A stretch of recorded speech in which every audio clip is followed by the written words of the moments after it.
Hello guys, welcome back to channel. So आज हम start करने वाले हैं chapter 1 real numbers class 10th mathematics. So तो चैप्टर हमारा नेम है real numbers. Okay, so by name देख रहे हैं कि रियल नंबर्स जो हमने प्रीवियस वीडियो में देखा था फैमिली ऑफ नंबर्स के बारे में। ओके, सो वहाँ पे हमारे पास आए थे रियल नंबर। तो रियल नंबर क्या होता है? बेसिकली हमारा combination of rational numbers and irrational numbers का होता है।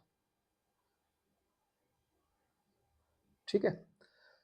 सो जो हमारा रियल नंबर्स चैप्टर है इसके अंदर हम दो चीज देखेंगे। फर्स्ट, इस वीडियो के अंदर पर्टिकुलरली फर्स्ट जो हमारा यूक्लिड डिवीजन एल्गोरिथम, और जो सेकंड है वो फंडामेंटल थ्योरम ऑफ अर्थमेटिक्स। सो जो फर्स्ट हमारी थ्योरम, फर्स्ट जो एल्गोरिथम है, first that is Euclid division algorithm. Euclid division algorithm क्या कहता है? सिंपली कि if any positive integer a, let's suppose any positive integer a,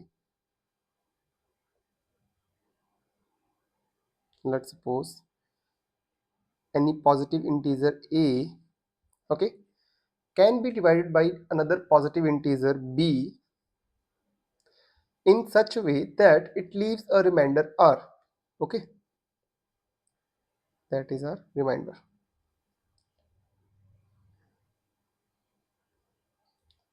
r that is always smaller than b.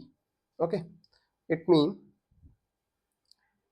that जो हमने b से divide किया, ठीक है, एक पॉजिटिव इंटीजर a है, उसको पॉजिटिव इंटीजर b से डिवाइड किया और इनका जो रिमाइंडर आएगा r वो हमेशा b से छोटा होगा। b is always greater than r, ये एक स्टेटमेंट देता है, जबकि ये ट्रू भी है। हमने देखा ये लॉन्ग डिवीजन प्रोसेस के अंदर कैसे होता है। Let's suppose for an example 42 है, ठीक है। 42 को हम 2 से डिवाइड करते हैं, 2 2 ज़ा 4, कैंसल आउट, 2 अगेन, 2 1 ज़ा 2, 2 again 0। Okay, so here is the remainder values are, this is r, this is r b, and this is r a. Then b should be greater than r, and the value of b is 2, and that value of r is 0. So it proves that the remainder r is always less than the dividend b. Okay, that is a Euclid division algorithm mainly used for find the highest common factor HCF for the two positive integers. Okay, that's all. And second theorem is that fundamental theorem of arithmetic. Let me change my pen. Yeah, the second one is, the important one is it clear? Right. Second one is the fundamental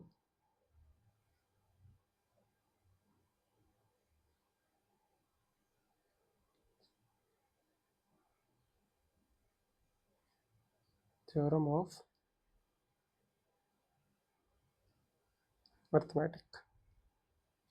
Sorry, let's see. Okay.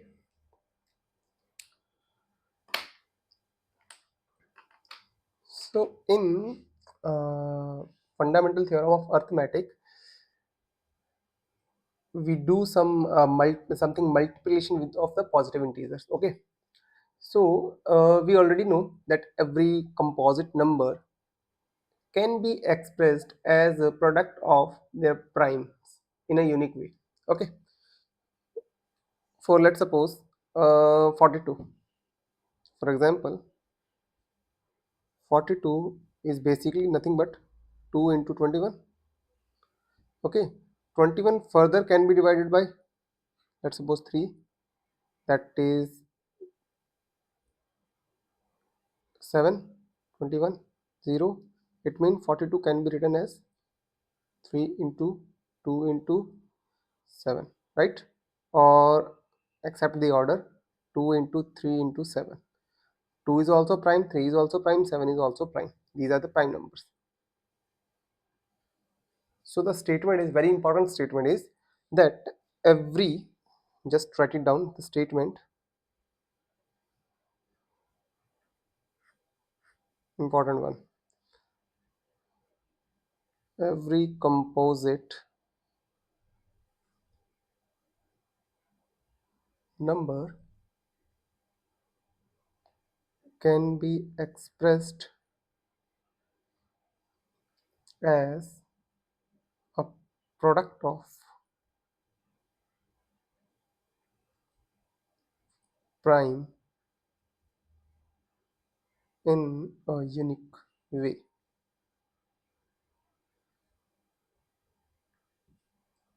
Okay.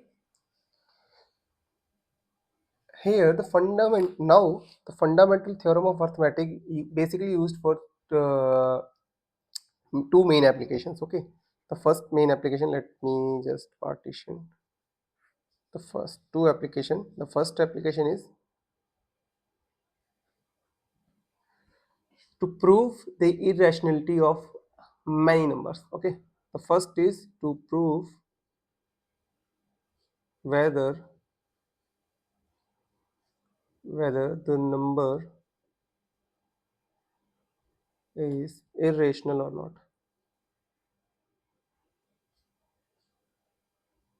Okay, irrational number, that numbers cannot be expressed in a factor form.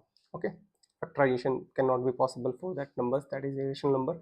And the rational number is which can be expressed p by q, where q should not be equals to 0. Okay, this is rational number property, and the irrational number that cannot be follow p by q. Okay, and the second, for irrational number, let's suppose an example is root 2, root 3, root 5. These kind of numbers are irrational numbers. Okay, and second one is uh, we can apply this theorem to explore when exactly the decimal expansion of a rational number, let's suppose p by q, is terminating, or when it is not terminating, yeah, or repeating. Okay, the second application, to find when exactly the decimal expansion of a rational number, say let's suppose p upon q, that q not equals to 0, is terminating, and when it's non terminating, repeating. Okay, so we can look by the prime factorization of the denominator q. So check that that expansion of rational number is terminating or non-terminating. We can find through the prime factorization of denominator, that let's suppose p by q, and that prime factorization of q will show you the nature of the decimal expansion of the p by q. Okay, so that let's suppose our theorem is, the fundamental arithmetic theorem is stated that every composite number can be expressed as a product of five. Okay, this statement is the first of all, that statement is fundamental theorem of arithmetic. Okay, let me give in a proper way. So the theorem first, and theorem 1.1. Okay, the statement is every composite number can be expressed or factorized as a product of primes, and this factorization is unique. okay, apart from the order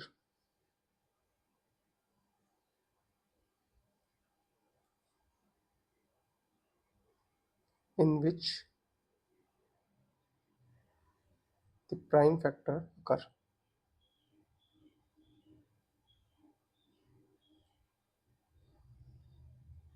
Okay, and the one more statement is, that is, the prime factorization of a natural number is unique. Prime factorization of a natural number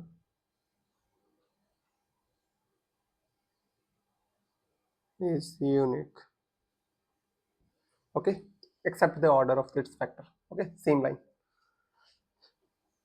Okay, so let's suppose we have an example of 32760.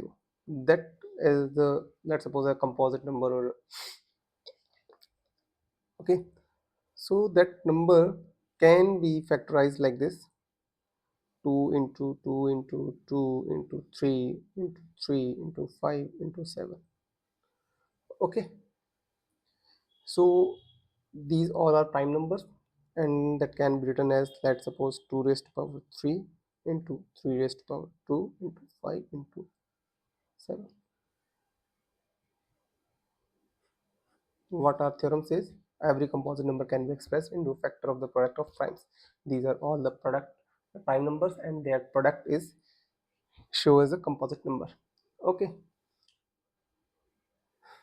yeah, that's the fundamental theorem of the arithmetic. So in the next chapter, in the next video actually, we will go through one example on this fundamental theorem of arithmetics. Okay, we'll meet in the next video. Thank you so much.